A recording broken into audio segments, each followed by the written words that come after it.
This is Getting On with Life, Biblical Wisdom for Successful Christian Living. And this topic is Putting It on the Line. Heroes of faith are those who stood with God despite desperate threat and danger. It is easy to pretend great faith in the comfort of our armchair or among our supporters, but taking a stand against a fierce foe is another thing altogether. Consider young David boldly running to fight the giant Goliath. What amazing faith and confidence in God! David knew that Goliath had defied God, so David fully expected God to defend his own name by giving David victory.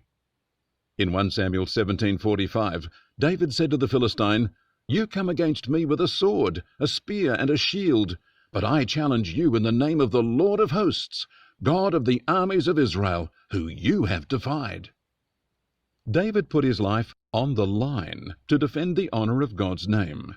David was victorious and an instant hero among God's people. Queen Esther put it on the line when the Jews were under threat of annihilation. A wicked man convinced the Persian king to allow destruction of Jews throughout the kingdom, half a millennia before Jesus. Esther was challenged to appeal to King Ahasuerus, but that was a very dangerous thing to do.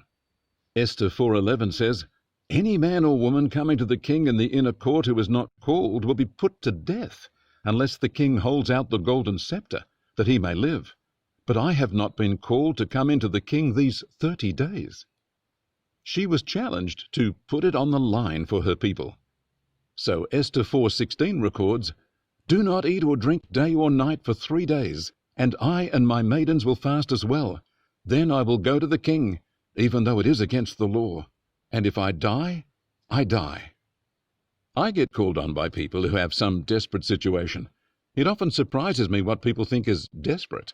I have been quietly facing tougher challenges than others ask me to pray for them for.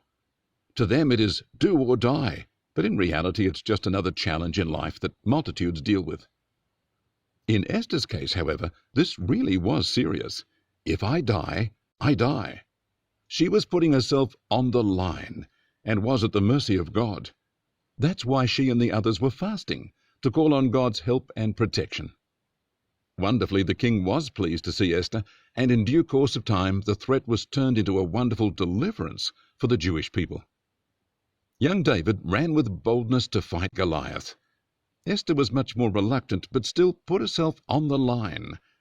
Another example is of 3 young men standing up to the most powerful king in the world. 3 young men were taken captive from Israel by King Nebuchadnezzar. They were excellent young men and were promoted among the officials in Babylon. They chose to stand for God despite being in a heathen land. That led them to strife with King Nebuchadnezzar, who wanted them to worship a statue he made. The young men were spotted not bowing to the statue and hauled before the king for judgment. Nebuchadnezzar scolded them and gave them one more chance to worship the statue. The threat was incineration in a furnace if they refused. The 3 young men, Shadrach, Meshach, and Abednego, chose to stand boldly before the king, putting it on the line. Daniel 3:17 and 18 records, "Our God whom we serve can deliver us from the burning fiery furnace, and he will deliver us from your hand, O king. But if he doesn't, know this, O king, that we do not serve your gods, nor will we worship the gold image you set up." These men shared David's confidence in a God who can deliver in dangerous situations, but they added to it a stand that even if God chooses not to deliver us from your threat, we are still totally committed to him. Putting it on the line is giving up our love for our own life, loving God more. This puts us in a powerful place to win against the enemy. We see that in Revelation, where those who overcame the devil were those who stopped putting self-preservation first. Revelation 12:11 says, "They overcame him by the blood of the Lamb and the word of their testimony, and they did not love their life, even when faced with death." What would you put on the line for God? Your money? Your job? Your home? In some lands, Christians face opposition, unemployment, struggle for existence, and death for loving Christ. These people put it on the line every day. Most of us don't get challenged at all compared to what those people endure. So where is your heart? What do you treasure and value? What are you prepared to put on the line for your love of God and choice to live for Him? It has been said that persecution strengthens the church due to people having to choose to put their lives on the line. It deepens people's commitment to God and reliance on Him.